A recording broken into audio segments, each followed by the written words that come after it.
केदारनाथ मंदिर भारत में तथा पशुपतिनाथ मंदिर नेपाल में कैसे बना। अब ये क्या रहस्य है कि जो केदारनाथ मंदिर है वो भारत में है तथा पशुपतिनाथ मंदिर नेपाल में है। इतना लंबा डिस्टेंस कैसे, इतनी लंबी दूरी कैसे। तो इसके लिए भी गुरुदेव भगवान हमें एक कथा सुना रहे हैं कि केदारनाथ मंदिर कैसे बना और नेपाल में पशुपतिनाथ मंदिर की स्थापना कैसे हुई।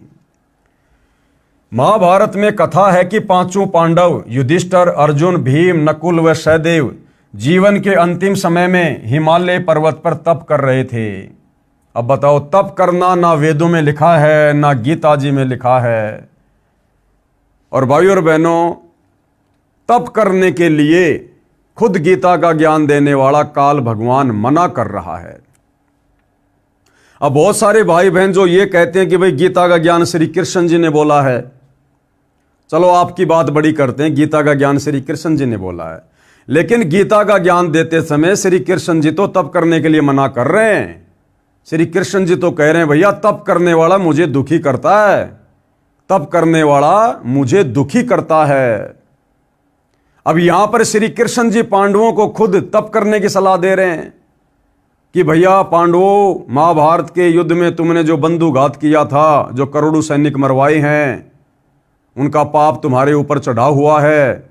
अगर तुम वो पाप धोना चाहते हो तो सारे के सारे पांडव अंतिम समय में हिमालय में जाकर तपस्या करके गल जाओ, समाप्त हो जाओ, शरीर छोड़ दो। तो एक तरफ तो तुम्हारे श्री कृष्ण जी गीता जी में तप करने को मना कर रहे हैं और दूसरी तरफ तुम्हारा वही कृष्ण पांडवों को तप करने की सलाह दे रहा है। तो ये दोगली बात कैसे? तो ये दोगली बात नहीं है। श्री कृष्ण जी को तत्व ज्ञान नहीं था। श्री कृष्ण जी का धार्मिक गुरु दुर्वासा था और दुर्वासा खुद शास्त्र विरुद्ध साधना करता था, घोर तप करता था। और महाभारत में अर्जुन को जो ज्ञान दिया गया था वो श्री कृष्ण जी के शरीर में प्रेत की तरह प्रवेश करके इस काल ब्रह्म ने दिया था। इसके अलावा भाई और बहनों और भी बहुत सारे रहस्य हैं कि वो तप करने से काल दुखी होता है या फिर वो पूर्ण परमात्मा सत्य पुरुष कबीर देव दुखी होता है। खैर ये बातें आपको धीरे धीरे समझ में आएंगे जब आप अध्यात्म में आगे बढ़ेंगे।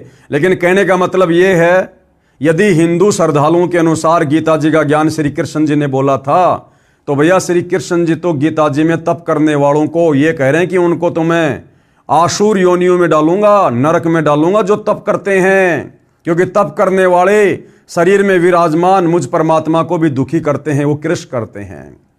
तो दूसरी तरफ फिर श्री कृष्ण जी पांडवों को तप करने की सलाह क्यों दे रहे हैं हिमालय में जाकर? अर्थात गीता जी का ज्ञान श्री कृष्ण जी ने नहीं बल्कि श्री कृष्ण जी के शरीर में प्रेत की तरह प्रवेश करके इस काल ब्रह्म ने दिया था। तो ये जो तप करने का विधान है ये शास्त्रों के विरुद्ध है। एक दिन सदाशिव यानी काल ब्रह्म ने दुधारू भैंस का रूप बनाया।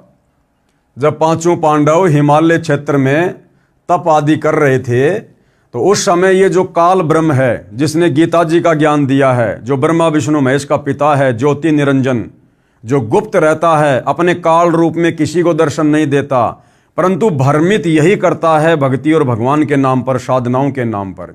सारी शास्त्र विरुद्ध साधना यही करवाता है आप और हम जीवों को अपने षड्यंत्र में फांसे रखने के लिए, क्योंकि ये नहीं चाहता कि कोई भी प्राणी सत्य साधना करके तत्वदर्शी संत की शरण ग्रहण करके मेरे जाल से बाहर निकल जाए। क्यों? क्योंकि इसको प्रतिदिन 1 लाख स्त्री पुरुष खाने का श्राप लगा हुआ है। इसलिए ये किसी को भी सत्य साधना वाला मार्ग नहीं पता होने देता है। तो जब पांचों पांडव वहां पर थे तो उसी समय इस काल ब्रह्म ने, सदाशिव ने, ज्योति निरंजन ने, ब्रह्मा विष्णु महेश के पिता ने एक दूध वाली भैंस का रूप बनाया और उस क्षेत्र में घूमने लगा। भीम दूध प्राप्ति के मकसद से उसे पकड़ने के लिए दौड़ा तो भैंस पृथ्वी में समाने लगी। भीम ने भैंस का पिछला भाग मजबूती से पकड़ लिया, जो पृथ्वी से बाहर शेष था वह पत्थर का हो गया। जो भैंस का पिछला हिस्सा था वो कुछ देर बाद वो पत्थर का बन गया और बाहर ही रह गया। वह केदारनाथ बना। भैंस के शरीर के अन्य भाग जैसे अगले पैर, पिछले पैर आदि आदि जहां जहां निकले वहां वहां पर अन्य केदार बने। ऐसे ऐसे 7 केदार हिमालय में बने। उस भैंस का सिर वाला भाग काठमांडू में निकला, जिसको पशुपति कहा गया। उसके ऊपर मंदिर बना दिया गया। उस भैंस के पिछले भाग पर तथा अन्य अंग जहां जहां निकले, उनको केदार नाम देकर यादगार बना दी गई थी कि यह पौराणिक घटना सत्य है। ये साक्षी है। सब मंदिर किसी न किसी कथा के साक्षी हैं, परंतु पूजा करना गलत है। अब बताओ भाई, उस केदारनाथ में जाकर भैंस का पिछला हिस्सा, जो टट्टी पेशाब का हिस्सा है, मलमूत्र का हिस्सा है, उस भैंस के पिछले भाग को पूजने से क्या मिलेगा जो पत्थर की शिला है? ये विचार करने की बात है। अरे पूजना तो हमने परमात्मा को है, जो परम सुखदायक है। हमने भैंस का पीछे का मलमूत्र का हिस्सा थोड़े ना पूजना है। उस पत्थर को वहां जाकर पूजने से अगर लाभ मिलता है तो अपने घर पर जिंदा भैंस का पिछला हिस्सा पूज लो भाई, घर बैठे लाभ हो जाएगा।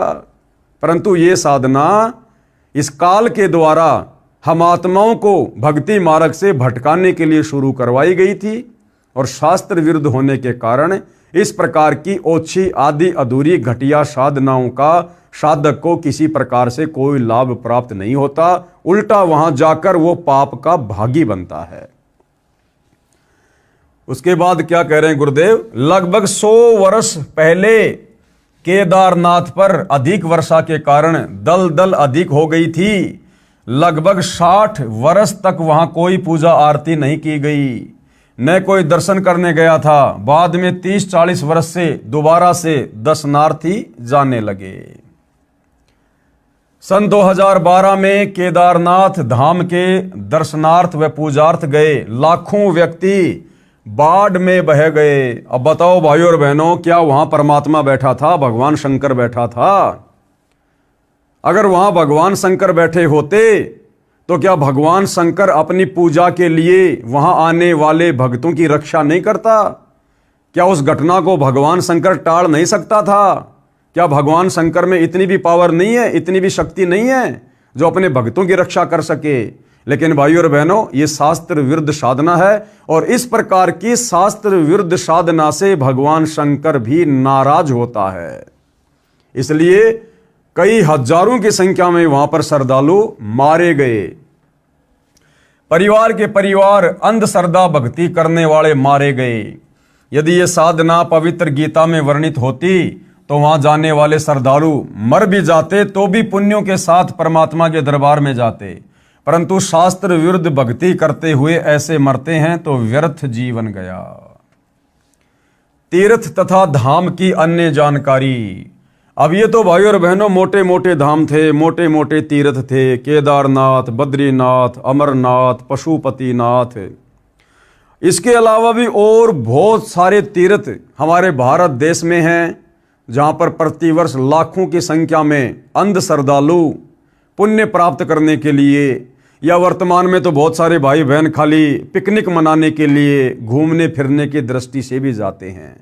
तो वहां जाने से उनको लाभ होता है या नहीं होता है? वो साधना शास्त्रों के अनुकूल है या शास्त्रों के विरुद्ध है? और वो तीर्थ कौन कौन से हैं, कहां कहां हैं, और कैसे उन तीर्थों की स्थापना हुई? जब हम उनके विषय में जानेंगे तो भाइयों और बहनों, वहां जाने का शौपन में भी हमारा मन नहीं करेगा।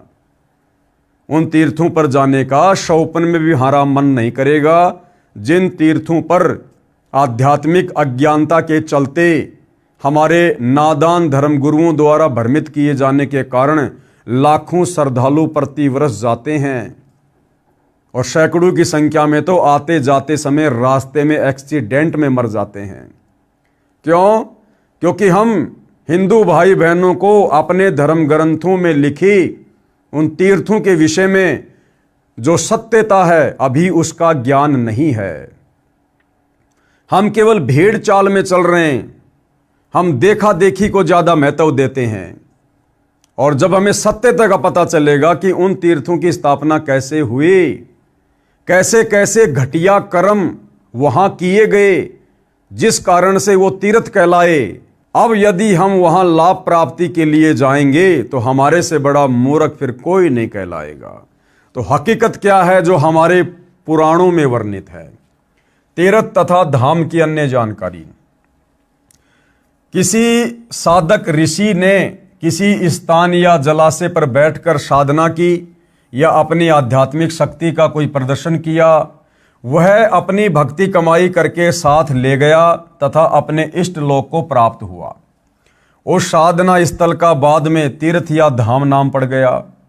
अब कोई उस जगह को देखने जाए कि यहाँ कोई साधक रहा करता था, कि यहाँ कोई बहुत बड़ा भगत रहा करता था, पहले उसने बहुतों का कल्याण किया, अब न तो वहाँ संत जी है जो उपदेश दे, वह तो अपनी कमाई करके चला गया शरीर छोड़ के। विचार करें, कृपया तीर्थ व धाम को हमाम दस्ता जाने। हमाम दस्ता क्या होता है? एक लोहे का उखड़ होता है, एक छोटा सा लोहे का मूसल होता है और कोई भी चीज़ उसमें कूटी जाती है, उसको हमाम दस्ता कहते हैं। 1 फुट का लोहे का गोल पात्र लगभग 9 इंच परिधि का उखड़ जैसा होता है तथा 1.5 फुट लंबा तथा 2 इंच परिधि का गोल लोहे का डंडा सा मूसल जैसा होता है, जो सामग्री व दवाइयाँ आदि कूटने के काम आता है, उसको कहते हैं हमाम दस्ता। एक व्यक्ति अपने पड़ोसी का हमाम दस्ता मांग कर लाया। उसने हवन की सामग्री कूटी तथा मांझ धोकर लौटा दिया। जिस कमरे में हमाम दस्ता रखा था उस कमरे में सुगंध आने लगी। घर के सदस्यों ने देखा कि यह सुगंध कहाँ से आ रही है, तो पता चला कि हमाम दस्ते से आ रही है। वे समझ गए कि पड़ोसी ले गया था, उसने कोई सुगंध युक्त वस्तु कूटी है। कुछ दिन बाद वह सुगंध भी आनी बंद हो गई। ठीक इसी प्रकार ये तीर्थ हैं भाइयों और बहनों। उस जगह पर जहां आज तीर्थ बने हुए हैं, किसी भगत ने, किसी साधक ने, किसी ऋषि ने, जैसा भी उसको ज्ञान प्राप्त था, उसने वो साधना की थी, वो भक्ति की थी, और जब उसका शरीर छूटा तो उसके बाद अपनी भक्ति कमाई को लेकर वो अपने इष्ट के धाम में चला गया जहां तक कि उसने साधना की थी। अब वो तो अपनी सारी भक्ति कमाई लेकर चला गया। अब वहां जाने से आप और हमें क्या मिलेगा? वहां तो केवल उस हमाम दस्ते की तरह कुछ दिन के लिए वो सुगंध है। हम ही अपने मन में सोच लेते हैं कि हाँ, बड़ा आनंद आया, बड़ी अच्छी जगह है, बड़ा सुंदर वातावरण है, एकांत जगह है। परंतु भाइयों और बहनों, जो मूल वस्तु थी, जिस प्रकार हमाम दस्ते में जड़ी बूटी कूटी, वो तो पड़ोसी ने रख ली और साफ करके वापस लौटा दिया। अब उसके घर में भी 2-4 दिन तो वो सुगंध रही और धीरे धीरे वो भी समाप्त हो गई। तो इन तीर्थों को बने हुए भाई और बहनों हजारों वर्ष हो चुके हैं, हजारों वर्ष, और अब तो उन तीर्थों पर वो गंध भी नहीं है, वो सुगंध भी नहीं है, वो भी समाप्त हो चुकी है। तो बोला हमें वहां जाने से क्या लाभ मिलेगा? मतलब टोटल देखा देखी हो रही है, देखा देखी। कुछ दिन बाद वह सुगंध भी आनी बंद हो गई। इसी प्रकार तीर्थ व धाम को एक हमाम दस्ता जानो। जैसे सामग्री कूटने वाले ने अपनी सर्व वस्तु पहुंच कर रख ली, खाली हमाम दस्ता लौटा दिया। अब कोई उस हमाम दस्ते को सूंघ कर ही कृतार्थ माने तो नादानी है। उसको भी सामग्री लानी पड़ेगी, तब पूर्ण लाभ होगा। ठीक इसी प्रकार किसी धाम व तीर्थ पर रहने वाला वो पवित्र आत्मा तो राम नाम की सामग्री कूटकर यानी भक्ति करके झाड़ पहुंचकर अपनी सारी भक्ति साधना की कमाई को साथ ले गया। बाद में अनजान श्रद्धालु उस स्थान पर जाने मात्र से कल्याण समझे तो उनके मार्गदर्शक यानी गुरुओं की शास्त्र विधि रहित बताई साधना का ही परिणाम है। उस महान आत्मा संत की तरह प्रभु साधना करने से ही कल्याण संभव है, उन तीर्थों पर जाने से नहीं। जिस प्रकार उन तीर्थों वाली जगह पर पहले वो साधु महात्मा ऋषि बैठकर भक्ति किया करता था, हमने भी उसी प्रकार से भाई भक्ति करनी पड़ेगी, तब हमें लाभ प्राप्त होगा। खाली उस जगह को देखने मात्र से कोई लाभ नहीं है। उसके लिए तत्वदर्शी संत की खोज करके उससे उपदेश लेकर आजीवन भक्ति करके मोक्ष प्राप्त करना चाहिए। शास्त्र विधि अनुकूल सत साधना मुझ दास रामपाल दास के पास उपलब्ध है, कृपया निःशुल्क प्राप्त करें।